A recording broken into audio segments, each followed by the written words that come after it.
জবাব দেব, তাই আপনি ওখান থেকে উঠে বসুন। আচ্ছা ঠিক আছে।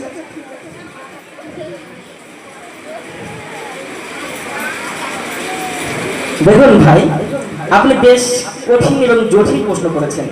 উত্তরগুলো দেওয়া আমার জন্য বেশ কঠিন হয়ে যাচ্ছে। মহান আল্লাহ রাব্বুল আলামিন আমাকে সাহায্য করলে আমি আপনার প্রতিটা প্রশ্ন খুব সূক্ষ্মভাবে উত্তর দিতে থাকবো ইনশাআল্লাহ। ভাই, আপনার প্রথম প্রশ্ন ছিল মহান আল্লাহ রাব্বুল আলামিন এখন কি করছেন, তাই তো? দেখুন, মহান আল্লাহ রাব্বুল আলামিন এখন কি করছেন সেটি হলো আপনার মতো একটি বেআকালকে, বেয়াকুফকে এরকম বসার জায়গা থেকে দাঁড়িয়ে তুলে আমাকে এরকম একটি জায়গায় বসিয়েছেন। এইটি আল্লাহ রাব্বুল আলামিন এখন করেছেন। আরে আপনি কি আমার এত কঠিন প্রশ্নের উত্তর দিয়ে দিতে পারলেন? আচ্ছা ঠিক আছে, আপনি তারপরে প্রশ্নগুলো করেন। আমার তো মনে হচ্ছে আপনি ওইগুলো পারবেন না, আপনি ধরা খেয়ে যাবেন।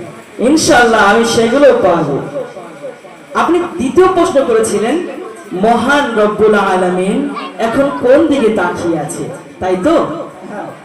এই প্রশ্নের উত্তর দিতে গেলে আমাকে একটা মোমবাতি লাগবে। আপনার কাছে কি একটি মোমবাতি আছে? আমার কাছে কোনো মোমবাতি নেই। তা আমার ব্যাগে থাকলে থাকতে পারে।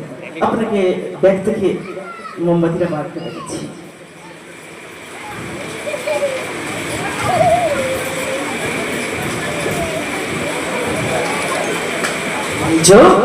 আপনি কি দেখতে পাচ্ছেন? এটি মোমবাতি। এইবার আপনাকে অনুরোধ করব এই মোমবাতিটা ধরান।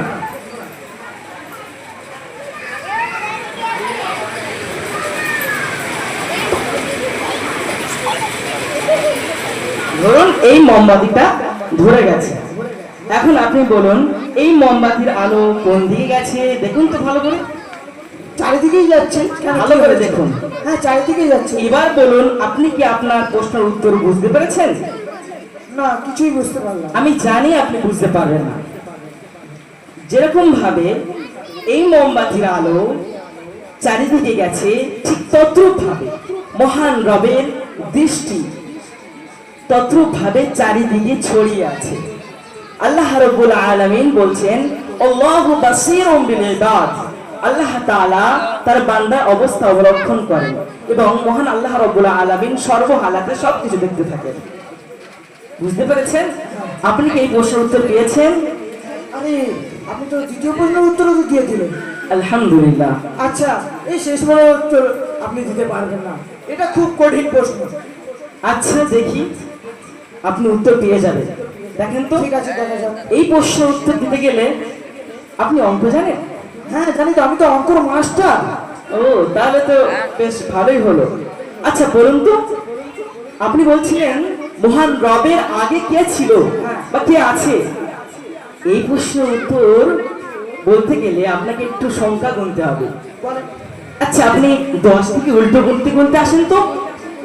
10, হ্যাঁ বলুন। 9, 8, 7, 6, 5, 4, 3, 2, 1। তারপর আর একের আগে কোনো শূন্য আছে নাকি? আপনি কি মূর্খ? আমি মূর্খ, আপনি শিক্ষিত। যেরকম ভাবে আপনি একের পর এক কোনো সংখ্যা পাচ্ছেন না, ঠিক তদ্রূপ ভাবে মহান রবের আগে আর কোনো সংখ্যা নেই। আল্লাহ এক এবং একক। মহান আল্লাহ রাব্বুল আলামিন বলছেন লাউ কানা ফীহিমা আলিহাতুন ইল্লাল্লাহু লাফাসাদাতা। যদি আল্লাহ ছাড়া আর দ্বিতীয় কোনো উপাস্য ইলাহ থাকতো, মাবুদ থাকতো, তাহলে এই দুনিয়াটা ধ্বংস বরবাদ হয়ে যেত। আপনি এই উত্তরটা কি পেয়েছেন? হ্যাঁ পেয়ে গেছি। আপনি তো আমার 3টে প্রশ্নের উত্তর দিয়ে দিলেন। আলহামদুলিল্লাহ। এবার শর্ত অনুযায়ী আপনি তো ওয়াদা করেছিলেন আপনি ইসলাম ধর্ম গ্রহণ করবেন। আপনি এতদিন ভুলের মধ্যে ছিলেন, এবার কি আপনি বুঝতে পেরেছেন? হ্যাঁ বুঝতে পেরেছি। তাহলে আপনি ইসলাম ধর্ম গ্রহণ করবেন? হ্যাঁ করব।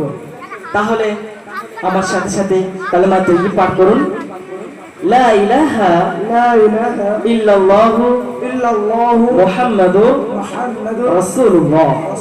আল্লাহ ছাড়া কোনো মাবুদ নেই এবং হুজুর সাল্লাল্লাহু আলাইহি ওয়াসাল্লাম তারই পাঠানো রাসূল। কালেমা শাহাদাত পাঠ করুন আমার সাথে। আশহাদু আল্লা ইলাহা আশহাদু আল্লা ইলাহা ইল্লাল্লাহু ইল্লাল্লাহু ওয়াহদাহু ওয়াহদাহু লা শারীকা লাহু লা শারীকা ওয়া আশহাদু আন্না وأشهد أن মুহাম্মাদান আবদুহু ওয়া রাসূলুহু। عبده আপনি এখন একজন মুসলমান। এখন আপনার কাছে কেমন লাগছে বিষয়টি? খুব ভালো লাগছে। আলহামদুলিল্লাহ। আচ্ছা,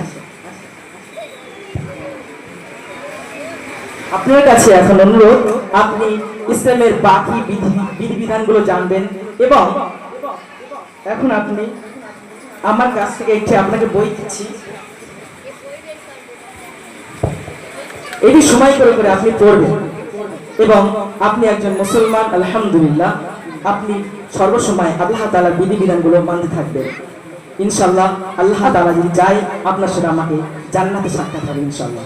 আচ্ছা, তুমি এত সুন্দর কথা কোথা থেকে শিখেছো? এইগুলো সব আমি মাদ্রাসাতে শিক্ষা নিয়েছি। আমার ওস্তাদ, আমার শিক্ষকরা আমাকে শিক্ষাগুলো দিয়েছে। আমি একজন মাদ্রাসার তালিবে ইলম। আমি দারুল উলুম জামিয়া ইসলামিয়া কাজীপাড়া থেকে পড়াশোনা করেছি। ওখানে আমি সব শিক্ষা নিয়েছি। আলহামদুলিল্লাহ।